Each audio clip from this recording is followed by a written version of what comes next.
Healthy Rebel Radio is sponsored by the Healthy Rebel app. 300 plus secretly healthy, delicious, mouth-watering dessert and treat recipes made with all-natural, whole food ingredients.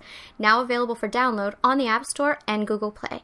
Find out more details at healthyrebel.com.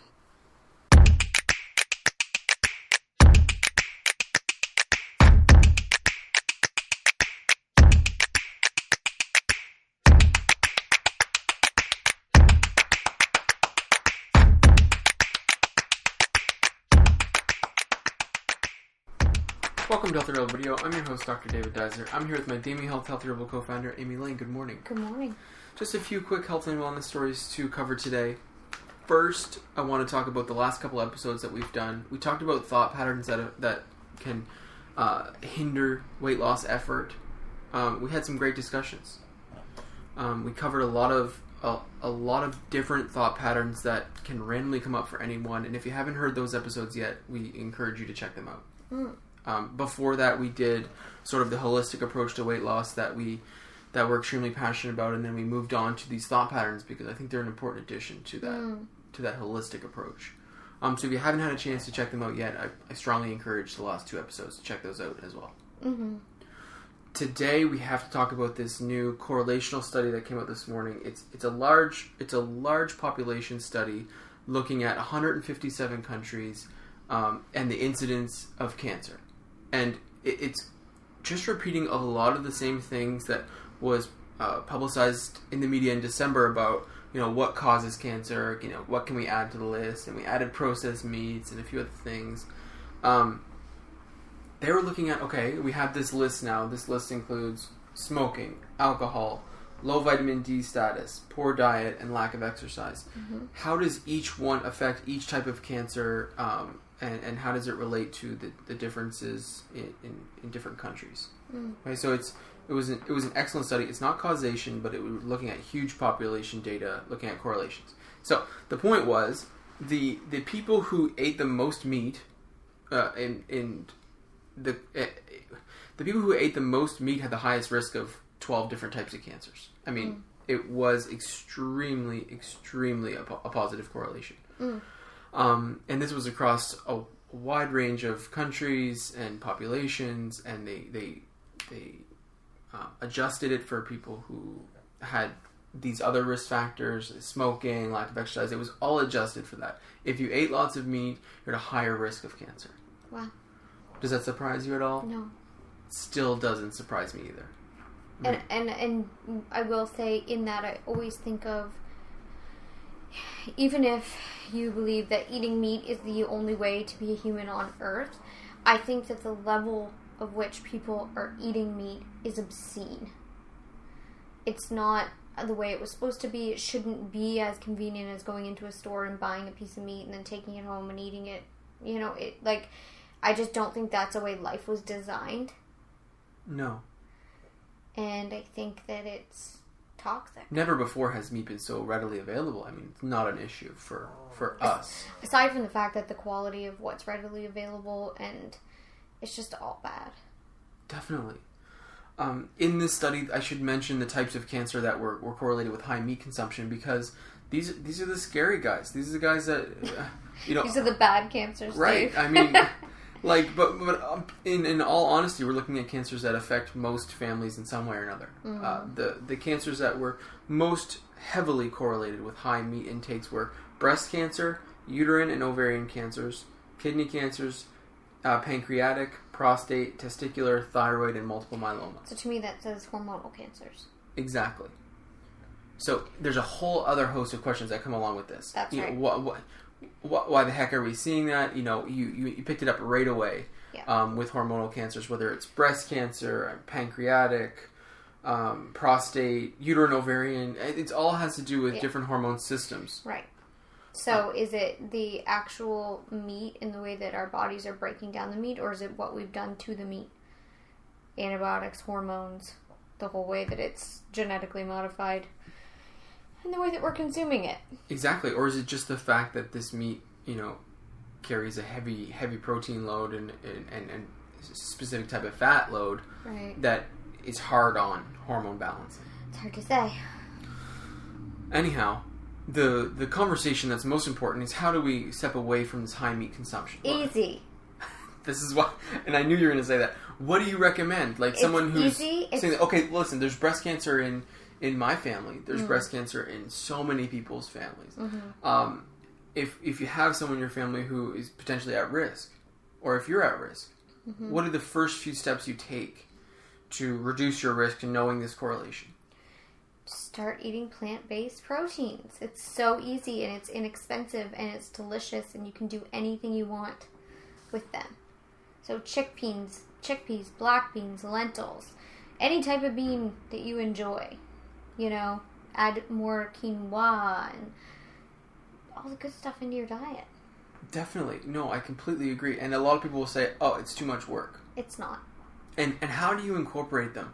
Because I know, and a lot of people will say, oh, I know I have to, it's so much work to get the dry beans, and then you have to soak them, and you have to do all this stuff. Do huge batches. That's what we do. That's how we live our life. When I cook something, I make enough for days. Like, I very rarely make one meal. You know this. Mm-hmm. Even if I'm making a salad, if I make, chickpeas, I will put a pot on, I boil a huge amount, and then I store them, drain it, store them in the fridge. And from there, I can either go and roast them, or then I can make hummus. If I make hummus, I make 4 days worth. Like, it's just simple. Just make large batches of stuff. It's such an important habit to get in. And it is a habit. Once you get going with this type of thing, it becomes constant in your life. So there's easy. Just all this prepared food. It's ready to go. And once you have cooked beans, you can make chickpea burgers, or you can make falafels. Like, it's so easy. It's so ridiculously easy. It's easier than meat, I think. Mm-hmm. Yeah, no, I agree. And it's less expensive. It is less expensive. Yeah, it is less expensive. And when we're looking at the other criticism, what about the hunger? What about it? Some people feel like, oh, if I don't eat meat, I'm going to be hungry. Or I'm not going to have the protein requirements to heal from a workout, to have brain function. That's not true. None of it's true. It's all just sold to you by the meat industry. I mean, it's higher fiber content. You're going to eat more food. You're going to be full. You're going to be fine. End of story. Mm-hmm. And it's about finding out what works for you. Like I had a girl the other day tell me she tried being vegan a couple years ago and she was sick. It didn't work. Well, then I review what she did. And she wasn't a vegan. She was just unhealthy and didn't eat meat. There's a major difference. I mean, there's unhealthy vegans. Like, it's not like you just use the word vegan and then you just stop eating meat and, you're like... Instead of meat and potatoes, now you're just eating potatoes. Like, that's not how it works. That's what I'm saying. And I mean, I looked at her food and it's just she just dropped going out and buying processed meat and went out and bought processed stuff that says vegan. That doesn't mean you're going to be healthy. No. I'm talking high volume fruits and vegetables, high volume beans, lentils, fruit. Nuts and seeds, avocados, Nuts and whole seeds grains. At the bottom. Definitely. A whole grain's way up there. You can't be afraid of carbs. I was the queen of, low carb diets.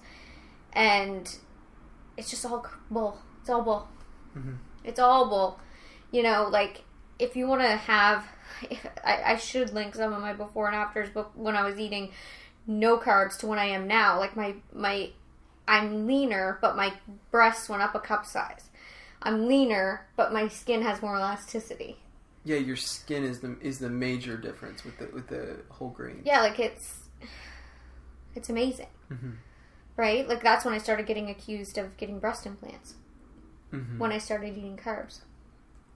Because everyone's like, you're leaner, but your boobs are bigger. Yeah, I don't know, being healthy and not dehydrated and, it just works. Now, I don't normally recommend jumping into this full swing. You don't need to go vegetarian or vegan all in one day. I mean, it's I know that you're okay with it. You're an excellent quitter. Not everyone is the same type of quitter. That's why I think, joining the Bikini Body program, or if you have a lot of weight to lose, the method... Mm-hmm. that we have is perfect, because there's no black or white here. If you come into it and say to me that you want to slowly introduce more plant-based foods, then we'll try lunch first. Yeah. And then it's so flexible. It's not a religion. You know, there's no dogma. I'm not going to make you feel bad about anything. You just do you and do your best. Mm-hmm. And my job is to facilitate your goals and you feeling your best. And when you're down and out, to remind you of what your goals are, not mine. So that's the other thing I always want to clarify, because people will be like, first of all, the vegans get mad. Why would you promote meat? And then the meat eaters get mad. Why do I have to be vegan? None of that's true. I believe in a plant-based world. I really do. But at the same time, like, I believe we're all on our own journeys. I think we all have different steps of getting there. I didn't come into the world, you know, not using meat or animal products or whatever. Like, I understand there's a path and no one can push you there. It has to be like intrinsically what feels right and good for you. Mm-hmm. So, and as you start this journey, it for me specifically, I can only really speak for myself, it started to feel right. It started to feel right. I was in a situation where I was like, eggs for breakfast, chicken sandwich or something like this for lunch, or tuna sandwich for lunch, and then meat and potato type supper. So basically that's meat every single meal. And, you know, a lot of times there was processed meats in there, and I was a huge fan of bacon and all these different things. But then the simple steps that really helped me make the switch was starting with oatmeal in the morning. A lot of people can make that switch. If you're an egg person, just start reducing that. Like, switch to an oatmeal-based breakfast. But make it good. Like, oatmeal. Make it delicious. Make it oatmeal, fruit. You know, a little bit of ground flax, if it tastes good, it's going to be much easier. Some hemp seeds on there, like, you know, cinnamon, a little bit of stevia. Like, you know, that's the other thing. Don't just change over and just decide that, like, you have to torture yourself. Now food is awful now, yeah. You know, you don't have to. That's what I did. I used to do, too. Mm-hmm. A lot of people will, like, one of the great recommendations is now, instead of just going to the deli and having a meat sandwich for lunch, just make it a vegetarian sandwich. So all of a sudden you've just removed meat from one of your meals, and that's a big jump. If you're going from 3 times a day down to 2, that's a big jump. You know, obviously it would be better if we could go a little quicker, but I'm open to whatever possible changes. We in doing that, the impact that you have on the environment, not just on your own body but on the environment, is major. I mean, the stats that I've seen for the reduction of 1 serving of meat per day for the North American population on climate change is major. Yes. So, you know, you're not just contributing to your overall health, but... And the reason of that is the greenhouse gases and the water that's, you know, that goes on in manufacturing these animals. I mean, there's no other nice way to put it. Is making a huge imprint on a negative imprint on our environment. It is. Yeah, it is. And then finally, if supper is the one you want to switch, using the beans and legumes. Man, there's nothing better than a whole bunch of roasted vegetables to me, with just like a little bit of coconut oil or olive oil, salt and pepper, and some roasted chickpeas. Yeah. Like, either make them spicy with sriracha, and I mean, we love those meals. Or I make a really simple in the winter, because we eat cooler foods in the summer and then warmer foods in the winter. Another really easy one is I will buy pre-made organic butternut squash soup, and I will just take that. I will take a bunch of vegetables. I'll roast them in the oven with roasted chickpeas, and I'll let them caramelize. I take them out. I pour literally just the soup over it. I pour a little bit of coconut milk and add some curry, and it's vegetable curry. It literally couldn't be easier. No, it really couldn't. I mean, you do the same thing. You do the lentil soups. You do the black bean tacos, refried bean. And we do it all. And what we do in the summer is a lot of our meals are huge salads with some sort of roasted bean, or I do lettuce wraps, and we call them the kitchen sink lettuce wraps, and we do a great big thing of hummus, and we just do every fruit and vegetable that we desire, and we make them, and we eat lettuce wraps, and they're delicious. Like, yeah. You're never hungry after that. It's true. And you wake up the next morning feeling lighter, sharper, more attractive. Like, you feel like your skin smells good. Like, one of the big things with reducing meat, and I know this may sound crazy to people, is people smell better. It's true. And I can smell people that eat meat. I'm not joking. I can. I know you're not joking. You know I'm sensitive to that. I can tell. And you don't stink when you stop eating meat. I can't explain it. I'm sure it's like a process thing. I can't explain it. But it's okay. True. I have no idea how to explain it either. But yeah, I can. It's true. Yeah. And I know that you notice it. Yeah, I really do. Like, I'm sensitive to it. Like, I'm compassionate towards it, but I can tell. For sure. And it's something that, like, becomes more evident and clear the further you are down the path of not consuming meat products. Like, and same with dairy. Like, I can smell when someone eats dairy. A lot of people say their senses are increased when they switch to a more plant-based diet. I don't know if that's true or not. I don't know. So switching to plant-based diet, just reducing your meat consumption. Obviously, it's really important to start with processed meats and red meat. We know that. Yeah, I mean the big ones just oof. Yeah, they're just not good for you. There's very little benefit. In fact, there's just so much more harm. And fast and cheap is not like an excuse for something you're putting in your body that can negatively harm you. Like, I mean, it's just not worth it. Ending up being sick. Oh yeah, we're not even going to have the conversation about fast food meats. If that's still on your radar. No, when people are saying things like, but it's quick and cheap. Like, okay, but like it can kill you. Like, what? I don't get the payoff. And the environment too. I mean. Okay, but people always go for self-motivation before they ever go into, like, environmental motivation. Definitely. We're all trying to get on the life raft. Self-preservation. It's fine. We're trying to save the shit kind of deal. For sure. But yeah, you're exactly right. It's a foolish argument. Yeah. The other, we should mention the other guys on this list because, you know, in cancer prevention, it's just really important to keep these ideas at the forefront of your brain, especially when you might be around people who are participating in this type of thing, or if it's part of your current lifestyle. Smoking cessation, obviously we know cigarettes, they cause cancer. Quitting smoking is like the best thing you can possibly do to reduce your risk of cancer. There's no other way around that. There's lots of tools out there for quitting smoking. We practice multiple different protocols in my clinic. If you're having trouble and you haven't had a chance to work with a naturopath yet, that's a great way to go. Vitamin D status. So low vitamin D status has been associated with an increased risk of cancer. That's well documented. Vitamin D is an easy blood test to get. If you're concerned about your vitamin D status, just get the blood test done. Check it out. You get a number in a couple days, and then you know exactly how much you need to take for how long, and then you just retest again and make sure it's in the proper range. And that reduces your risk significantly. It's excellent.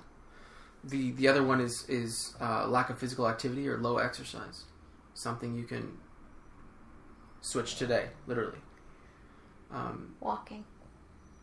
Start with walking. Start with walking. Always start with walking. I mean, if you're not, you know, someone that's been physically fit, or if you've tried things that just don't work out for you, just start with walking. It's not only great for your body, it's amazing for your mind, for your spirit. It's a meditative practice. Like, it's the biggest bang for your buck I can possibly explain. It's amazing for people with, you know, fibromyalgia, to people that looking to lose weight, to people that have anxiety. I mean, it's literally like, if I had a prescription pad and I was the doctor, I'd be writing for everybody. Like, I think it's walking in water. I really... Walking in water, yeah.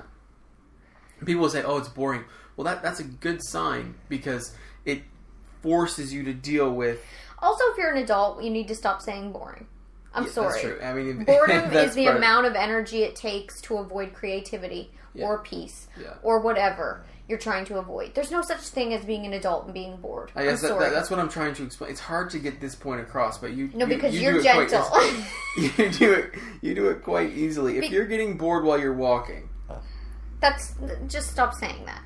Yeah, I don't really want to hear it. No, it's just, we're over that. Like, as adults, some things I no longer want to hear is, I'm bored, water's so plain, you know, my salad is so boring. Like, I can't take any of those anymore. Some person recently told me that water was too wet. Yeah, see, I can't. It was too wet for them. And then people are like, why are our children so hard? Well, I have a couple, like, if we're all adults now, and I'm assuming everybody that's listening to this is an adult, we need to drop all those childish, silly, stupid things. And those all just have to go. They're done. We're over them. There's no such thing. End of story. No, I love it. A lot of people don't want to hear that, but I don't care. It's whatever. Okay, walking. It's important. Get out there. just do it. Do it. And like, even if like the feelings are coming up at first, which if the boredom feeling is coming up, it's your ego just trying to get you to avoid doing something good for yourself. Mm-hmm. Keep doing it and push past for 2 weeks, and then all of a sudden you're going to be hooked and enjoy it. Yeah. And you're going to start, then that feeds you, feeding yourself positivity. It builds, it grows. Just have faith, plant the seeds, do the work, put your head down, and just be consistent, and good things will come. But you can't just do it once, claim you're bored, whine and complain, and then not do it the next day and expect something to happen. Mm-hmm. It's just, that's not life. No, it's true. It's absolutely true. We've been tricked that, there's quick fixes and backdoor cuts, and it's all a lie. None of it's true. Was that a basketball reference? A backdoor cut? I watch way too much basketball. I like how it just slowly came out. I tried quick to avoid fixes it, and too. Backdoor cuts. I tried to avoid it, too. Yeah. But I know you tried to go away from it, but then I it did. just really came out. I watch too much basketball. Finally on the list is alcohol intake. Reducing your alcohol intake reduces your risk of cancer. And really you want to avoid the labels that we are using currently because of the research around the harms that alcohol can put on a person. For women, we have keeping it to less than 7 drinks a week, and for men, we have 14. Those are the labels we use. If you're above those numbers, then you'd be considered to have an issue. And my advice with alcohol as well is, I think sometimes it's not just the alcohol we're consuming; it's what we're consuming with the alcohol that's adding to these studies' problems. So, if you're drinking pop with alcohol, that you gotta stop. If you're drinking... I like... Wait. What? If you're drinking pop, you gotta stop. That has to end now. It's just over. Yeah. That's something, that we're gonna look back in history, smoking, what were we all doing? Mm-hmm. How weird is that? It's over. Pop is over. We're all educated. No more pop. So, if you're drinking, packaged coolers, that's over. You got to stop with that. What you have to move into is, if you like a hard alcohol, you have to find smart things. So if you love margaritas, obviously margarita mix is just sitting there and eating a giant bag of Sour Patch candies with a shot of alcohol on the side. So what you have to start doing and surrender to is, tequila on ice, squeezed lime, and some liquid stevia. White wine, red wines, those are your alcohols. Vodka. I mean, sometimes in the summer I'll have vodka with half sparkling water, half Zevia pop, which is a stevia-based pop, and keeping that to a low level too. But, I love just sparkling water with a squeeze of lime, lemon, or grapefruit, a little bit of stevia and alcohol. It's just, we gotta do it. It's just, it is reality. And your taste change. Now I couldn't drink one of those coolers. No, it's too sugary. My gosh. It's candy. And it's the candy. Food coloring and everything. It's just crazy. It's just candy. So, keeping your alcohol consumption to a rational, not harmful, which is good on all levels. It's good for your skin. It's good for your brain function. It's good for your life. You don't want to be, slip into alcohol abuse. And then also, it is good for your health and for weight loss. Yeah, exactly. Well, we covered all the aspects today. The most important part of this conversation, of course, is adopting a more plant-based diet. We want everyone to get on board. There's so many reasons to do it, and this is just another one. And again, don't feel guilty. I don't like it either when people try to head into change and then they start to feel guilty because they're not all one thing or all the other. If you're just changing out one meal and having a plant-based meal, good for you. That's awesome. Don't let anyone make you feel bad about that. Feed the good energy and don't look around for the negativity, because like I said, we're all on our own path, we're all on our own journey, and we all change at our own pace. Right? So as long as you're putting good energy into your bank account, that's what I say constantly, good thoughts, good food, good actions, that's going to grow and expand, and it will at your own pace. As long as you're not super defensive and protective of, where you're at. Let things flow, let things change, but also don't feel guilty that you're not quote unquote perfect. There's no such thing. Don't worry about diet labels. None of us are perfect. It's all a sham. Yeah. We're all just doing our best. They don't really mean anything either. They're not worth even using. Well, no, people try to make it religious, and that really bothers me, because once something becomes religious, it's us and them, us against them. Oh, you're not as good as me. Oh, you can't come in. And I don't like any of that crap. Well, especially when you have, just one final point about this, especially when you have something like a vegan title, and then the difference between someone who's eating like a vegan diet that's just pastries and someone who's eating a vegan diet that's fruits and veggies. I mean, someone told me off a couple weeks ago because they don't think I'm vegan enough because I'm not a social media animal activist. Okay. So they said that I'm not vegan enough and I shouldn't use the title vegan even wow, though so I you don't even get the term because you don't... That's what she said. Holy smokes. Even though I do not consume animal products, haven't for years. I do not purchase animal products. I continually do things for animals, but just, I guess, not on social media. So that it must not be happening. It's foolish. Yeah. And that's why I don't like participating in it, because I feel like it's toxic, because she's wasting her time. I'm someone that's doing things that she believes in, and she's attacking me. Now, her energy should be spent on trying to help someone understand why they shouldn't have a fur coat. Mm-hmm. You know what I'm saying? Wow. That's why I don't roll with the community. Good to know. Yeah. Good to know. I think it's silly. It is silly, absolutely. That's Healthy Rebel Radio for today. Thank you so much for listening, and thank you for sharing your tips, Amy. Have a great day. See you.